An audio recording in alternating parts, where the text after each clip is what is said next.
kekejaman dan kebiadaban Israel yang terus membombardir Palestina melukai seluruh manusia di bumi ini. Betapa tidak, ribuan warga sipil tewas dan ribuan warga lainnya terluka menjadi bagian dari korban konflik yang tidak pernah berujung damai. Ironisnya, Dewan Keamanan Perserikatan Bangsa-Bangsa seolah tidak bisa menghentikan perang di Gaza, hingga krisis kemanusiaan pun mendera warga Palestina.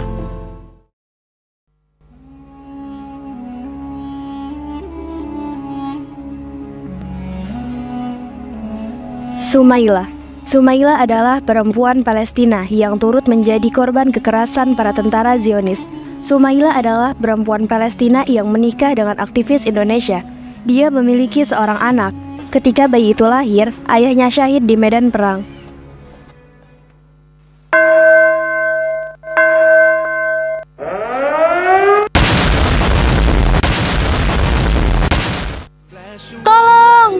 Tolong selamatkan anakku. Aku mohon tolong selamatkan dia. Dia harus hidup. Dia adalah satu-satunya sumber kekuatanku untuk terus bertahan. Aku mohon. Rumah Sakit Gaza.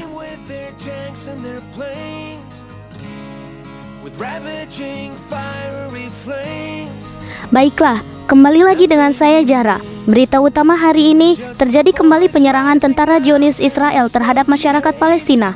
Akibat dari serangan tersebut dan ledakan bom tepat di daerah Gaza mengakibatkan beribu-ribu korban jiwa yang meninggal dan sebagian terluka yang berhasil dievakuasi dan sudah dialihkan ke rumah sakit yang saat ini sedang ditangani oleh para medis.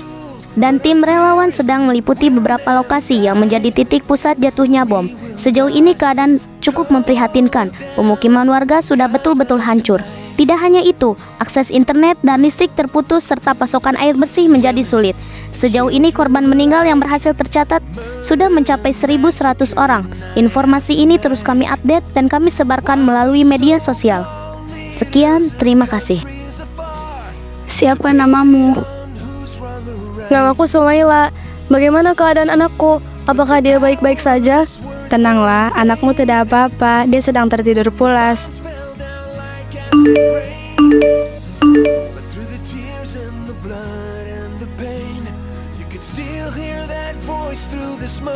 Dokter Fatma, ada apa denganmu? Tidak, Ra. Aku hanya sedang memikirkan ibuku. Lantas, apa yang membuatmu gelisah? Kebingunganku saat ini mungkin tidaklah adil untuk orang tuaku. Tapi berat rasanya untukku pergi meninggalkan Palestina. Terlebih lagi, aku berat meninggalkan si kecil Safia yang sudah kuanggap seperti anakku sendiri. Tapi dok, mau bagaimanapun juga, dokter harus memikirkan perasaan ibu dokter yang sudah teramat sangat rindu terhadap anak perempuannya. Dokter sudah hampir 7 tahun meninggalkan mereka. Luangkanlah waktumu untuk pulang menemui mereka sebagai bentuk baktimu terhadap mereka. Lantas, bagaimana dengan Safia? Safia maksud dokter. Safia masih memiliki ibu. Sumaila pasti akan menjaganya dengan penuh rasa tanggung jawab. Sudahlah dokter, orang tua dokter sudah terlalu tua untuk menunggu kepulangan anaknya. Jangan sampai dokter membuang-buang waktu lalu kemudian menyesal. Di pengungsian.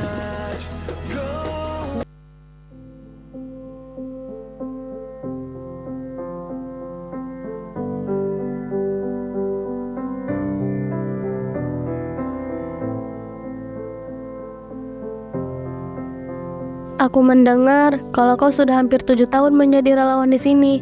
Apakah itu benar? Apakah kamu tidak merasa rindu kepada orang tuamu di Indonesia? Kerinduanku sudah tak terbantahkan lagi. Beberapa kali aku sudah berniat untuk pulang ke Indonesia. Namun, seperti yang kamu tahu, jalur Gaza tidak semudah itu untuk dilalui. Apakah saat ini kamu berencana untuk pulang ke Indonesia? Beberapa hari yang lalu, ibuku mengirim pesan. Beliau meminta aku untuk segera pulang ke Indonesia. Mungkin setelah aku menyelesaikan beberapa tugasku di sini, akan aku segerakan untuk pulang ke Indonesia. Oh iya, kemana si kecil Safia? Safia sedang bersama Zahra.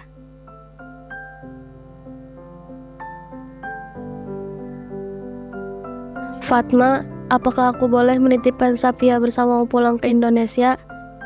Apa maksudmu meminta aku membawa Safia ke Indonesia? Indonesia adalah negara dengan penduduk muslim terbesar di dunia.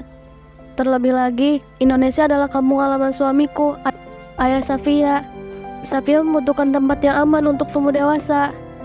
Aku percaya jika Safia hidup di sana, dia akan mendapatkan kehidupan yang layak dan pendidikan yang memadai. Tapi Sumaila, Aku mohon Fatma, tolong kabulkan permintaan aku kali ini.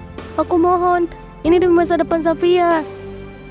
bukan aku tidak ingin mengabulkan permintaanmu, tapi bagaimana dengan perizinannya? Ini tidak akan mudah. Safia adalah anak keturunan Palestina Indonesia. Ayahnya memiliki status dua kewarganegaraan. Aku yakin ini akan menjadi pengecualian untuk Safia. Lantas bagaimana denganmu Sumaila? Aku di sini akan berjuang dan ikut serta menjadi relawan. Akan aku dedikasikan jiwa dan ragaku ini untuk membela negara. Di samping itu, aku mohon Fatma, tolong didik Safia agar menjadi wanita yang tangguh, yang suatu saat nanti akan ikut serta memperjuangkan hak-hak bangsanya Palestina.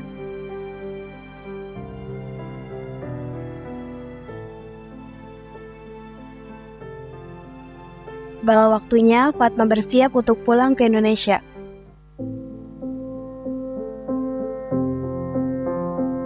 Dok, maaf jika saya lancang menanyakan perihal ini. Apa dokter yakin akan membawa Safia ke Indonesia? Mau bagaimana lagi, Ra? Aku berusaha menghormati permintaan Sumaila.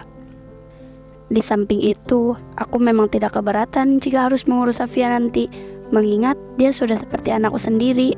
Aku tahu dok, tapi anak keturunan Palestina tidak boleh diadopsi karena di dalam diri mereka sudah ditanamkan tekad untuk menjaga tanah air mereka. Mereka adalah penjaga Al-Aqsa. Ra, aku tahu, dan kamu mendengar sendiri kan apa yang sudah Sumaila katakan. Safia ini pengecualian, Ra. Di dalam diri Safia juga ada darah Indonesia. Safia hanya butuh dididik di tempat yang aman dan jauh dari konflik, tanpa harus melupakan tanah kelahirannya Palestina. Tapi dok, Sudah Lara, aku paham dengan kekhawatiranmu ini, tapi keadaan menuntut seperti ini. Jadi tolong doakan saja agar semuanya lancar dan baik-baik saja. Setelah selesainya persiapan Fatma, kemudian Fatma dan beberapa tim relawan yang hendak pulang ke Indonesia berkumpul di depan kamp pengungsian. Momen mengharukan terjadi ketika Sumaila datang untuk menyerahkan Safia untuk ikut serta dibawa.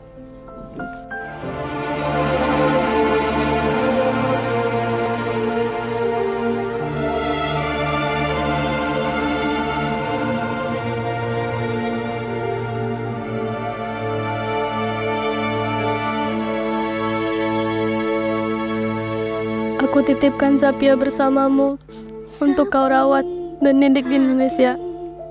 Jika saat ini menjadi perjumpaan terakhirku bersamanya, tolong jangan kau lupakan aku dan sampaikan sejuta kasihku kepadanya. Insya Allah, aku pasti akan menjaga amanah dan kepercayaanmu ini. Semoga Allah senantiasa melindungi kita semua. Ra, aku titipkan Sumaila bersamamu dan jaga dirimu baik-baik. baik dok. Perpisahan di antara mereka pun betul-betul terjadi. Dengan diiringi rasa sedih dan pilu, Fatma dan tim relawan pergi meninggalkan Gaza, Palestina.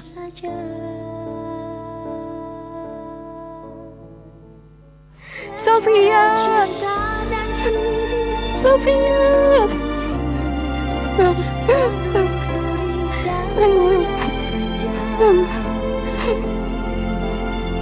Butuh kesabaran yang penuh untuk tetap ku berdiri. 7 tahun pergi meninggalkan tanah air, haru rasanya kini Fatma bisa kembali menginjakan kaki di bumi pertiwi dengan selamat.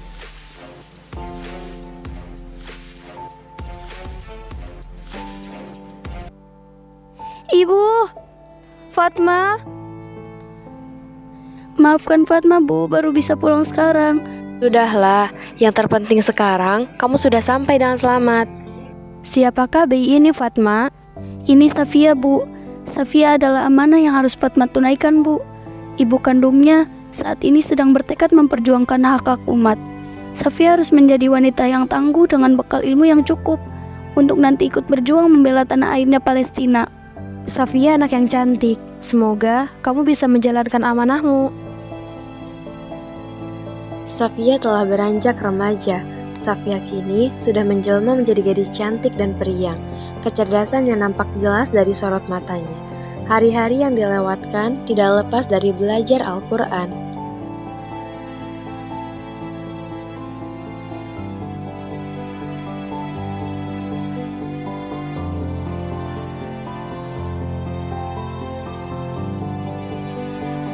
Wahai kaumku, masuklah ke tanah suci Palestina yang telah ditentukan Allah bagimu, dan janganlah kamu berbalik ke belakang karena takut kepada musuh. Nanti kamu menjadi orang yang rugi. Quran Surah Al-Ma'idah ayat 21. Safia, bagaimana hafalan Al-Quranmu, nak? Alhamdulillah Bunda, Allah selalu memberikan kemudahan dan semoga terus dijaga. Amin. Oh iya Bunda, apa Safia boleh bertanya sesuatu Bun? Boleh dong, memang mau bertanya apa? Dari sejak aku kecil, Bunda sudah mengajarkanku untuk berhijab. Sebenarnya, apa alasan wanita wajib berhijab Bunda? Nak, kenapa kita harus memakai hijab? Seorang muslimah yang menjaga hijabnya, maka secara tidak langsung dia berkata, "Tunduklah pandanganmu wahai para laki-laki, aku bukan milikmu dan engkau bukan milikku. Aku hanya milik orang yang Allah halalkan untukku." Secara tidak langsung, kita memberikan batasan kepada mereka. Dan secara tidak langsung juga, orang-orang akan respek dan hormat kepada kita. Diawali dengan selembar hijab ini, nak. Terima kasih Bunda, aku mengerti. Mulai saat ini, aku akan terus menjaga hijabku sampai kapanpun, sebagai bentuk ketaatanku kepada perintah Allah dan Rasul-Nya. Alhamdulillah. Bunda, kemarin aku membaca sebuah sejarah. Di sana diceritakan bahwa ketika Indonesia masih dijajah oleh Belanda, perempuan-perempuan Indonesia tidak memiliki kebebasan untuk belajar. Apakah itu benar? Betul, sampai muncullah Raden Ajeng Kartini. Dia adalah sosok pahlawan nasional Indonesia. Dialah yang mengajari anak-anak perempuan Indonesia untuk belajar menulis dan membaca. Menurut Kartini, perempuan juga harus mendapatkan kebebasan dan kesetaraan, baik dalam kehidupan maupun di mata hukum. Raden Ajeng Kartini meninggal pada 17 September 1904 di usianya yang ke-25 tahun. Meski sudah meninggal, perjuangan Kartini memiliki arti penting bagi kedudukan wanita Indonesia. Maka, setiap tanggal 21 April, Indonesia memperingati Hari Kartini untuk mengenang jasa-jasa Ibu Kartini. Mulia sekali yang dilakukan oleh Raden Ajeng Kartini. Wajar jika beliau dinobatkan sebagai pahlawan nasional Indonesia, karena berkat perjuangannya, perempuan-perempuan Indonesia saat ini bebas untuk mengenyam pendidikan setinggi mungkin. Begitupun dengan dirimu. Kau juga harus seperti Raden Ajeng Kartini, yang tidak gentar untuk memperjuangkan hak-hak kemanusiaan. Saudara-saudara kita di Palestina sana sangat membutuhkan dukungan dari kita dan dari seluruh umat Islam di dunia.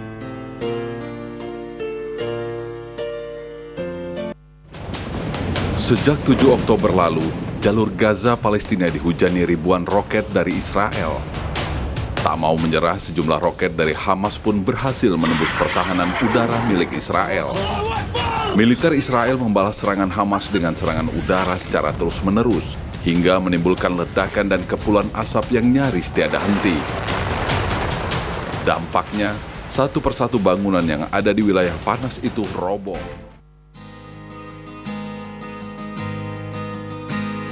A blinding flash of white light lit up the sky over Gaza tonight. Berita utama penyerangan militer Hamas ke Israel kembali mencuat pada Sabtu 7 Oktober 2023. Sehingga serangan balasan Israel ke Palestina masih terus berlanjut.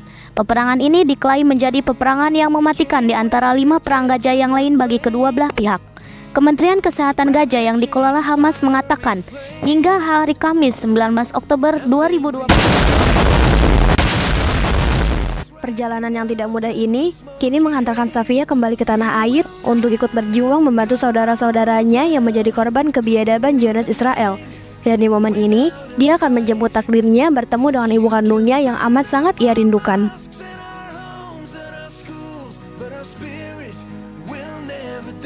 Bagaimana keadaan lukanya? Dia terluka di bagian tangan karena terkena puing-puing bangunan.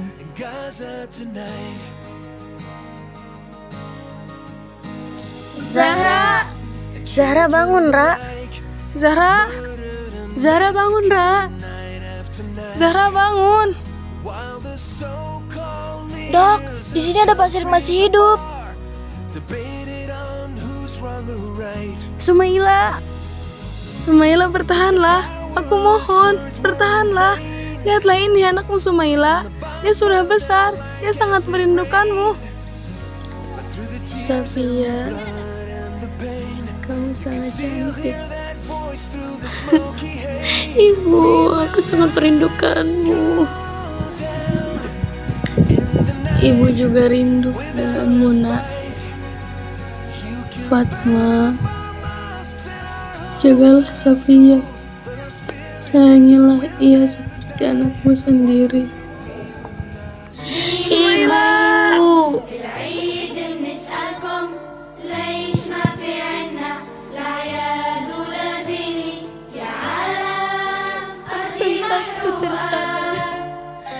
Akan duka saudaraku di Palestina. Saudaraku, bayi, anak-anak, orang tua dan perempuan dibombardir, menghasilkan bau amis tanpa rasa iba. Gedung-gedung menjadi puing-puing, tanah kami disirami darah. Bahkan salat di masjid pun dihalangi. Hatiku miris karena bocah itu menangis.